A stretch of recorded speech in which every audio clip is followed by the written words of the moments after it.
You know that one song you can't get enough of? Chances are it was made with a sample from Splice. Explore top packs made by your favorite producers, sketch out song ideas in seconds with Create Mode, and dive into a sample catalog that's so deep, it's dangerous. Find out why Splice is the industry's not-so-secret secret. Visit splice.com and try for free today. Welcome to the Fader interview. I'm Jordan Darville, news editor at The Fader.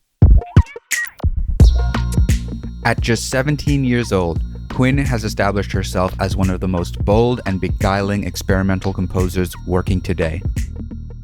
Born in Baltimore and raised in the surrounding DMV, Quinn first emerged as a standout creator of hyperpop, an underground subculture marked by chaos, angst, and an exhilarating rawness that flourished on SoundCloud. Tracks like Okay I'm Cool and I Don't Want That Many Friends in the First Place made a name for Quinn, but she quickly found herself outgrowing the scene that made her a star. Instead of chasing fame, she chose to focus on her craft. As a result, Quinn has created full-length albums far beyond the scope of her initial efforts. Her debut, 2020's Drive-By Lullabies, represented her first steps away from hyperpop. Fans of her early work would be drawn to songs like Coping Mechanism, a fuzzed-out emo-pop song rippling with the pain that defines Quinn's work. But for the first time, these songs felt like smaller parts of a whole. On her new, self-titled album, Quinn is more confident in her wide-ranging musical talents than ever before. With a love for lo-fi beat tapes, hip-hop, and neo-soul coursing through it, Quinn's new album endeavors to represent a definitive artistic statement for a certain moment in time. Impressively, Quinn's pulled it off. This week, I called Quinn at her home in Columbus, Georgia to speak about the new project, her thoughts on the scene she left behind, and her label, deadAir Records. You're out on summer vacation now, right? I'm on summer vacation. I get back in school for my last year on August 9th. But at the same time, I got the New York show coming up. So I'll be spending this last summer as a child, the last week of it, in New York doing that show. But yeah, I'm on summer right now. Damn, there's so much to unpack there. I mean, do you still feel like a child? Hell no. To be honest, I stopped feeling like a child when I was stopped being taken as a child and more of an artist, you know what I mean? That doesn't mean that, my childhood ended right there or stuff got bad at that moment. But, that was the last time I genuinely felt like somebody who needed to be looked after. But so now I'm just straight up excited. Yeah, when we first spoke for the website, it sounded like you were a bit more wide-eyed about the music industry and what all of this attention meant. Like you were still sort of taken aback that people were listening to you and taking you seriously as an artist, not just within the scene that you are making, but as a person exceptional beyond that. Yeah, honestly, I'm still a little taken aback by it, depending on who's listening. But nowadays, my eyes aren't as wide, nowhere near as wide. And I know exactly what I want to do before I want to do it. Because last time we spoke, I was just at a period of where okay, I'll think of something at the moment, I do it, and then I release it. I didn't really think of how much it would impact my discographies or my legacy or anything like that. I didn't really think about that. But all that stuff really does play a part when you release things. So I've been sticking to perfecting my craft, as you can see, especially with the release of my self-titled. Yeah, the new album, it's so crazy to put it next to something like Drive-By Lullabies. They're two completely different works, but you can still tell that they came from the same artist. Like, how did you approach this project, your self-titled, compared to your first album? The first album, Drive-By Lullabies, I'd like to call that a test run, if that makes sense. That was the third draft of my first album, of course. So by the third draft, of course, I've gotten into the shake of composing an album. But at the same time, when I released Drive-By Lullabies, it was really messy, but I wanted it to be that way. I wanted it to be messy, and I'm glad that it is messy. And I was like, you know what? What if I just stick to that messiness? Because that messiness is who I am. I like throwing it all on the table and just waiting for a reaction, That's just who I am. So with Quinn, the self-titled, the only thing that's mainly different is that I know what type of music I want to go for, which is a more like melodic, soulful, or a good feeling. You know what I mean? Something along those lines of like really good and bright vocals and layered vocals, and when it's not layered, it's just flat out beautiful. Yeah, the thing about Quinn that's a lot different than Drive by Lullabies is that I took a lot more time to plan this one out, as you can hear in some of the transitions and stuff like that, and some of the stuff I talk about. You know, the subject matter is a lot more deeper than just the best friend who betrayed me. You know what I mean? Tell a friend, matter of fact, go up to your parents and just tell them how we forced to stay inside of a country we weren't developed in. They set us up for failure and we can't leave. Put their knees all up on our neck until we can't breathe. Say big words and then they act like they right. Then adopting black kids so they can act like they white. Damn, it's kind of funny how they shame us for our color when they fucking on their mother and their sister and their brother and their auntie and their uncle and their dogs. I ain't forget that. And slavery took way too much energy we can't get back. There's some guaranteed motherfuckers mad at this. How much you want bet their skin color doesn't match mine? The song American Freestyle, that's a track that really stood out to me. I mean, it's got such anger and ferocity, and it's a really standout rap verse for me this year from anybody. Can you talk to me a little bit about writing that track and its inclusion in the record? Gladly. Okay. As you know, I'm from out east, Baltimore. More so raised in Virginia and Baltimore at the same time. So DMV is my home, right? A very progressive area and very black area. So rarely, if you stuck to your close circle, I wouldn't say rarely experience prejudice, but you'd experience a lot less of if you weren't in that circle of POCs, you know what I mean? So growing up in the DMV, I didn't really have to deal with much prejudice as a child, except for like at school and stuff like that. Moving down here, I just moved to Columbus, Georgia recently, which is in the deep South. Is located right on the border of Alabama. It was a vast difference because now I see myself getting profiled like shit pretty much every time I leave the house, you know what I mean? It's always from the same people, and I'm sure you know what I'm talking about when I say that, you know? But I wrote that song mainly because that was the first time I got like profiled and I was aware of it. That was the same day me and my friends Mike and Jared, we were just walking and we got profiled by these people in my own damn neighborhood, and they were like, I don't know what your type has business around here doing, but get away from my cars. And we got in a little small screaming match, and after it was over, Jared and Mike, they was back to normal, but I was still pissed because that was the first time I really been called out like that, so I'm ready. I go home. I tell my dad.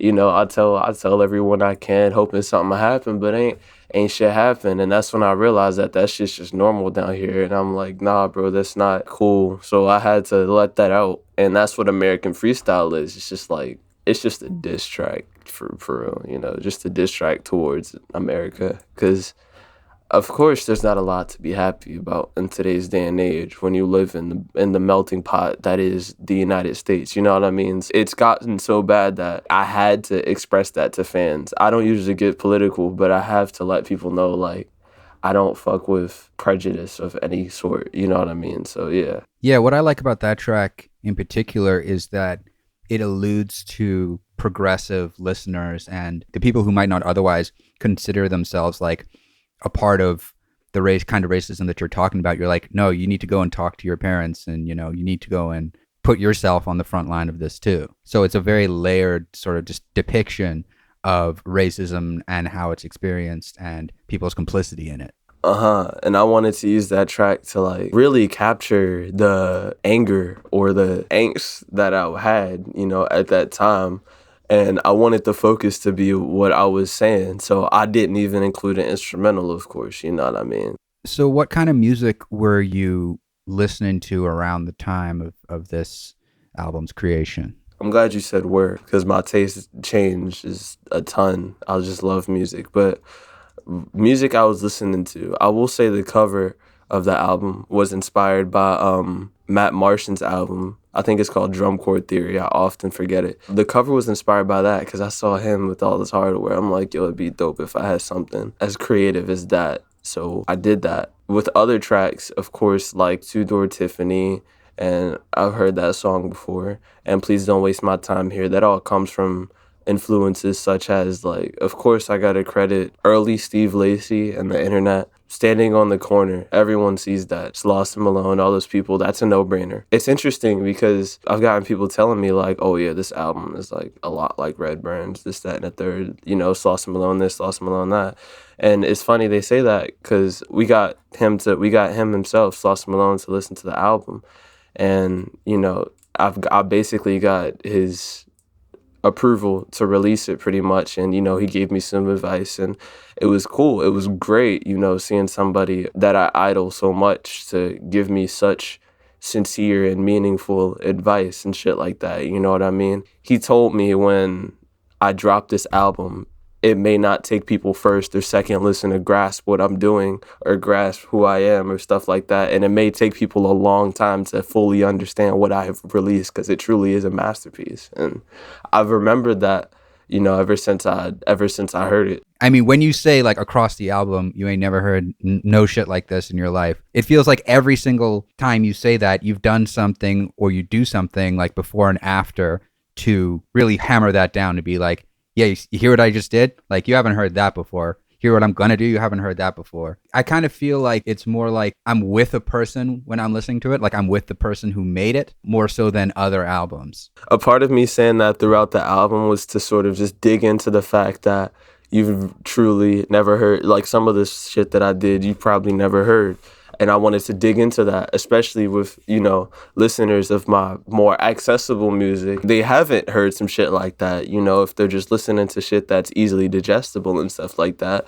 So I wanted to dig into that, to whereas, you know, whether you do or don't like the album, I'm right. You haven't ever heard some shit like it. You know what I mean? So I really wanted to toot my own horn, per se, when making this album, you know what I mean? And a lot about this album was just me, like, embracing my creativity, especially with the arrangement of tracks and stuff like that. All of the whole arrangement of the album, it all means something, you know. Each track means something specific, this, that, and the third. So I really wanted to tap into how creative I could get while having the minimalness that my production does. I wanted to see where my boundaries could take me. And I think it's fair to say that I still have not reached my boundaries, but it was fun making this album, and I made it my self-titled because this is the most Quinn thing that I can do. You know, I was stressed like shit, I don't know why, but I was really stressed, you know what I mean? So I just couldn't eat, you know? And my dad, you know, he picked it up, he showed it to me, he's like, you know, you see all that meat on that bone? I was like, yeah. I was like, yeah, I see it, you know what I mean? And my mom was like, you want to throw it away? I was like, you know, I didn't say nothing. I was scared as fuck. You know, my parents, you know, they yelling at me and shit. You know what I mean? And, you know, my dad, these words I'll never forget. I love my dad, but I never forget these words. He told me these exact words. He said, my grandmother, she be disappointed in you. Yeah, speaking of arrangements, I wanted to talk to you about the final track. It concludes with this story of you having dinner with your family and this confrontation with your dad. It takes place, I think you said you were 7 or 8 at the time. It's a very sad story, and it comes after an album that, you know, it goes through a lot of emotions, a lot of mind states of Quinn, but the overwhelming feeling that I got from it is this is a far more confident, assured person and artist than we've heard before. And ending it on that note, I just thought was such a raw curveball that I wasn't really expecting. So could you talk to me a little bit more about that decision? This whole album represents, like I said, my creativity and my thought process. See, look, I'm starting out on hustle. I'm excited, you know, I'm like, you know, no need to knock the hustle when you kind of are the hustle. I'm the hustle, you know what I mean? I'm hustling, I'm confident in myself. I know I'm about to make some good shit. And throughout the album, it proves that. But by the end of it, I don't like it anymore. I'm back to square one. So then you start the album over again, and boom, I'm back to being confident again. This and that happens, this and that happens. I'm back in that rut. Just to portray that cycle pretty much. That's basically why the tracks are arranged in the way that they are, you know. It's just me like, yo, I'm gonna get in the studio, make some crazy shit, and then the rest of the album is that crazy shit, and then the end of the album is me just completely denouncing it, you know what I mean? And completely denouncing myself as a person, because I do find myself denouncing my accomplishments and shit like that, you know? Like, when they told me I got a show in Brooklyn on August 6th, I was less enthusiastic than I thought I would be, because I don't find myself being enthusiastic about a lot of things.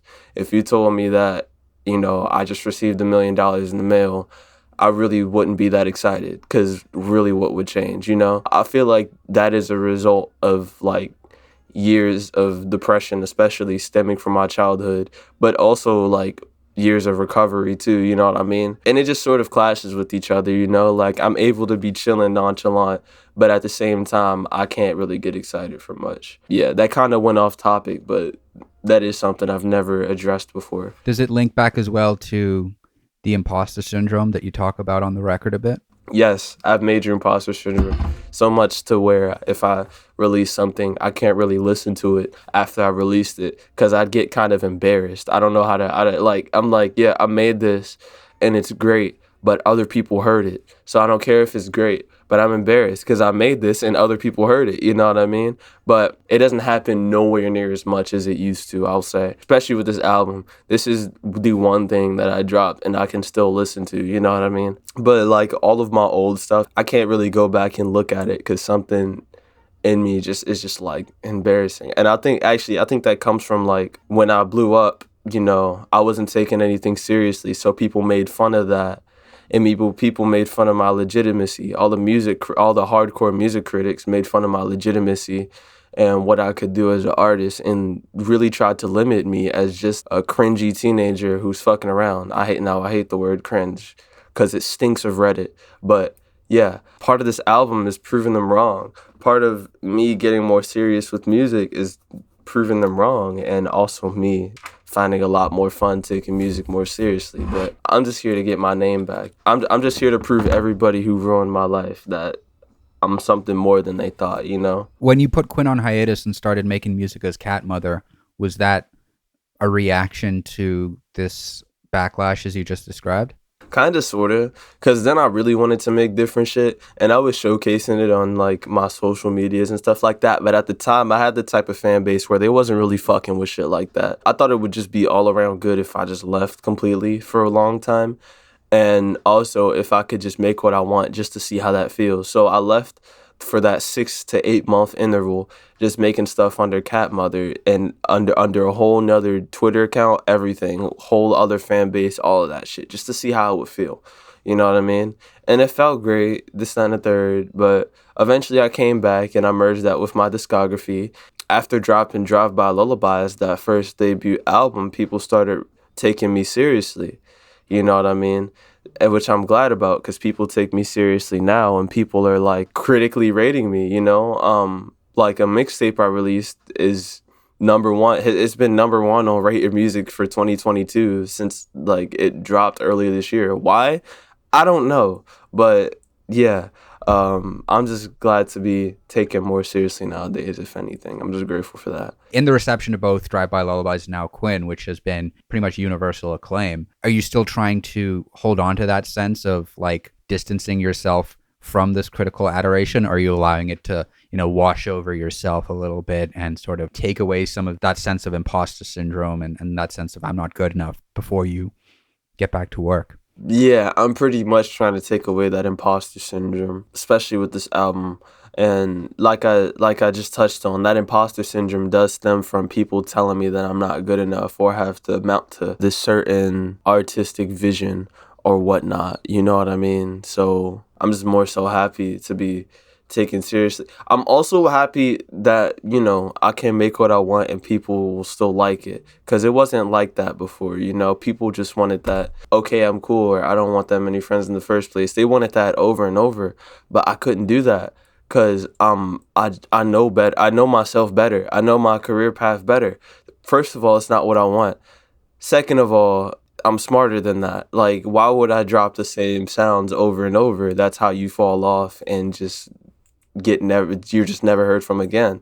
So I'm like, okay, I need to switch it up, because I just like switching it up. 2 people told me 2 things that stick with me. The first thing was somebody said they love when I'm like teasing music, because when I'm about to drop. They can never really tell what I'm going to drop. It could be electronic, it could be acoustic, it could be vocal, it could be instrumental. You don't know. So you just got to sit there and wonder. And I like that. It's kind of like a mystery box sort of thing. And and in my campaigns, I like showing absolutely nothing about the music. I like people going in blind. That just feeds into that aspect pretty much. The second thing is somebody told me that, like, yeah, bro, you have a vibe that I can't really explain. And for some reason, I love that about you. And I'm like, well, thank you. They basically called me unexplainable and unpredictable. And I carry that on my shoulder because a lot of people call me unexplainable and unpredictable. So I'm like, okay, what if I just made that my thing? Like, what if I embraced that weirdness? And again, that's what Quinn is. I'm just, breaking into that unpredictableness and stuff like that. But at the same time, I have the ability to be that and cohesive. So I wanted to dig into that too. I mean, I wanted to talk a little bit about the early scene that you came up in, quote unquote, hyperpop, digicore, whatever. I wanted to get your general thoughts on that scene, the music that came out of it when, you were still, I guess, integrated into it. Obviously, you're not anymore. You're beyond whatever's happening there now. How the press covered it, just like, I don't know, I guess a post-mortem as it pertains to you as an artist. Very creative people. The people I came up with, shout out to them. I won't name names because I'm going to be real. I don't talk to pretty much anybody in the community anymore, although I still do have lots of love for those people in the community. However, it's no denying that there is a bullshit ton of unoriginality and just straight up just making shit that's like, okay, how can I impress these people?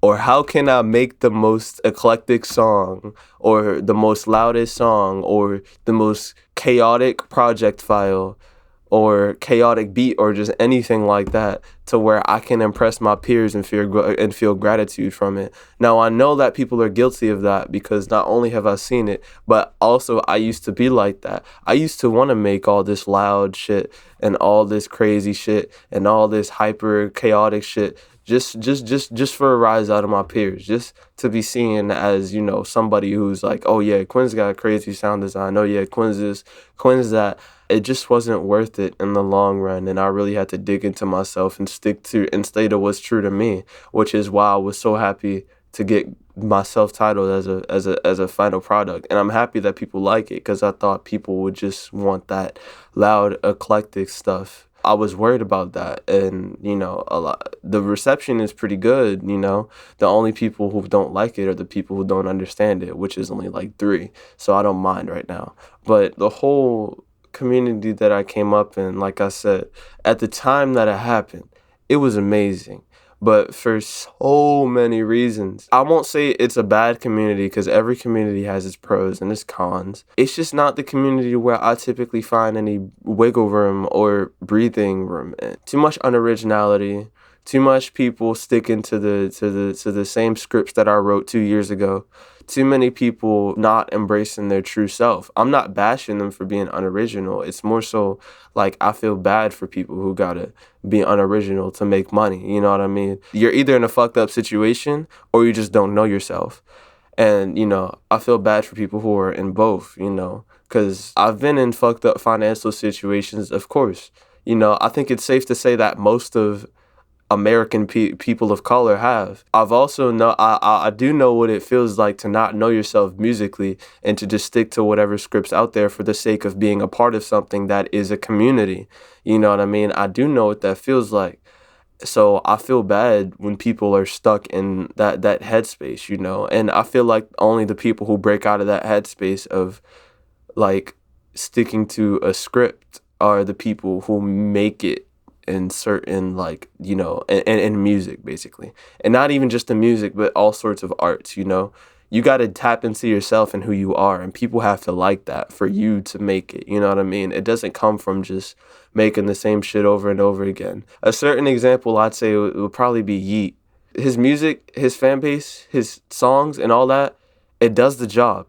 It's supposed to get you hyper, this, that, and the third. So it's not supposed to be that digestible. I get that 100%. It's not supposed to have some hidden meaning. It's supposed to just be what it is. And it's supposed to be cool ass music, in which I do love. Do I find myself typically listening to Yeat? I'll be honest, no, not really. However, I do acknowledge how his music does do the job for that certain target audience, and he clearly is doing very well from it. However, every dog has its day. If he doesn't expand on that sound that he's doing, simple as it is, his day will come a lot sooner than most. You know what I mean? And soon we'll just be like, oh yeah, I remember Yeat. And that's fine too. You don't always have to be the greatest of all time. People who just copy and are just unoriginal, I don't spite you. I don't not like you. That's okay. But that's just not who I am.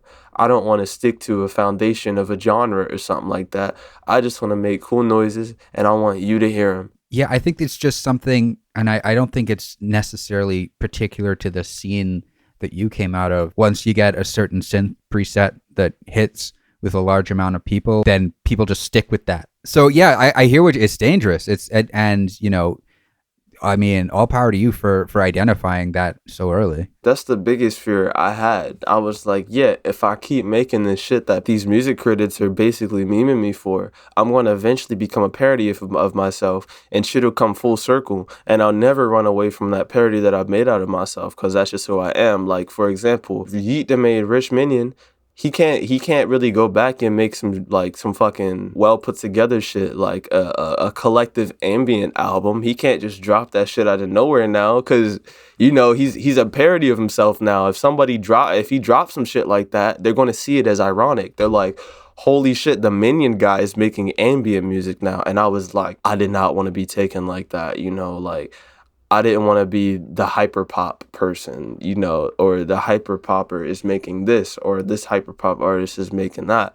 So I'm like, okay, I'm just going to do whatever. And you guys are welcome to like it or not like it. I don't really care, but either way, you're going to hear it. You know what I mean? I wanted to talk a little bit about deadAir, the record company that, you're heavily involved with and that has put out Drive-By Lullabies and Quinn. Talk to me about how that came together and the artists that you're working with now, and how you see it, evolving the trajectory of your career. deadAir, I basically got brought onto I got brought on to Dismiss Yourself before deadAir. Dismiss Yourself is basically an underground label between Jesse, the head of deadAir, and another guy named Sticky, who's now the head of Dismiss Yourself. Well, he's always been one of the heads of Dismiss Yourself, but now he's the one head, I got brought on to Dismiss Yourself when Jesse, his friend Rich, put him on to me, and then Jesse hit me up.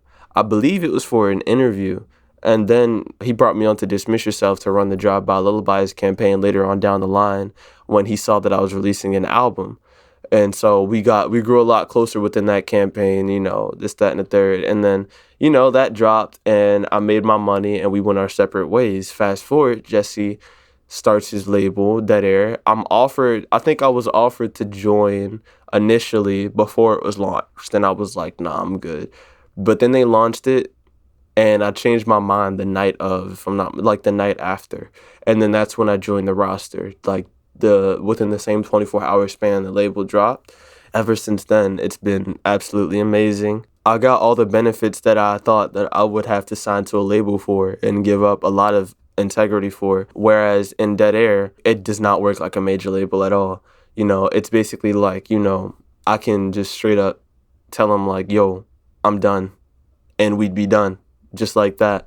There's no legal binding, no contracts, no debts, no nothing like that, nothing to pay off or anything like that, unless we've commissioned an artist and have yet to pay them, of course. We're just really laid back, really DIY, And another thing that I like is the artists within the label often creatively direct each other. You know what I mean? You might find me producing for Saturn or Jane or something like that, or if not producing, then I'm at least introducing ideas to stick with their campaigns or stuff like that. And because I just like helping. It's a huge part of my life now. They're helping me get closer with the people that I want to work with, which is that whole that underground neo soul / sample-based hip-hop community. I'm getting cooler with them as the time goes on because, they're cool people, and I do want to work with people like them later on down the line, like, of course, Mike and Earl. Although it seems unrealistic, I feel as though I can make it happen later on down the line. So, it feels great because, Jesse has a dream for me, and that dream is the same as mine, and we're making it come true. And I know Jesse can, because Jesse has been, both Jesse and Billy, the two heads of the label, they've been through all these, they've been with all these communities, they've made these connections before, and they can help me make those connections and stuff like that. And even if they've never been there before, they know how to prompt that connection. And I don't know, I often tell Jesse all the time, like, I don't know how the fuck he makes it happen, but he makes the craziest connections happen, such as, like, I remember he told me he went to, like, elementary school with Alex G or some shit, and that was true. He just meets these crazy people. I don't know how he does it, but he just does. Like, and he made that. That's why I trust Jesse so much, because he just. If there's anyone that I can see making just absolutely insane connections, it is Jesse, because he just knows people and he runs into them like it's nothing. I can make the connection through the music, and he can just make it happen through the industry or in real life. When we go to New York, who knows I'm gonna be linked up with in New York? It's crazy. deadAir is just a crazy thing that's going on right now, and it's amazing, and I live for it. Honestly. It's one of the things that I live for, and I take pride in my role of deadAir and everything like that. So, yeah. You mentioned this as well at the start of the interview, but you talked about being a lot more considered about your discography. Do you have like a sequential plan of albums? Like, do you have an idea of what the next project is going to be, and like the next one and the next one? Or is it, a bit more freeform than that? It's pretty freeform. I basically get an idea of what I think a good album would sound like, and then I make it. And then that's that. Now, I will say lately I've been looking towards less of a self-titled approach and more of a, I use The Ooze by King Cruel as an example. Every song on that album is a song, unlike the self-titled that I just released. Not every song is a song. Some are interludes and shit like that. I want to, so with this next album, I think I want to dig into that while also maintaining that, like, interlude-like feel. And that personal connection, that sense of a personal connection that you feel when listening to the album. I want to make sure I want to see if I can keep that. Something like The Ooze did. That's a great album to explain in that manner. Like, it's, of course, instrumental. It has all the basic aspects of an album while also feeling personal because of all these melodic interludes or shit like that, So I want to see if I can do something like that for the next project. But I think that after the trip to New York and the Brooklyn show and shit like that, I'm gonna sit back for a minute because I think I do need a breather. But I'm just happy to see where I'm at right now and stuff like that, and I'm a lot more grateful than I was before. All right, Quinn, congratulations on the new album. It's phenomenal. Good luck on the show. Break a leg, and thank you for joining us today on the Fader interview. Hell yeah! Thank you for having me, man. Hell yeah. That was Quinn talking to the Fader's Jordan Darville. Quinn's new self-titled album is out now via deadAir Records. The Fader interview is engineered by Tony Giambroni. Executive producer is Alex Robert Ross, and the associate producer is Raphael Helfand.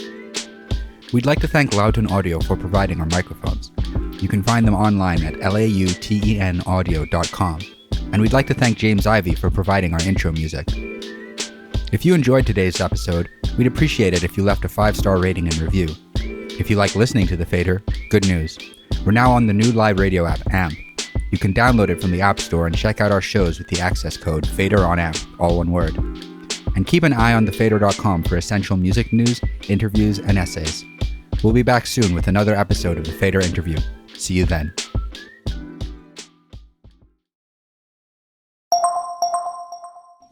You know that one song you can't get enough of? Chances are it was made with a sample from Splice. Explore top packs made by your favorite producers, sketch out song ideas in seconds with Create Mode, and dive into a sample catalog that's so deep, it's dangerous. Find out why Splice is the industry's not-so-secret secret. Visit splice.com and try for free today.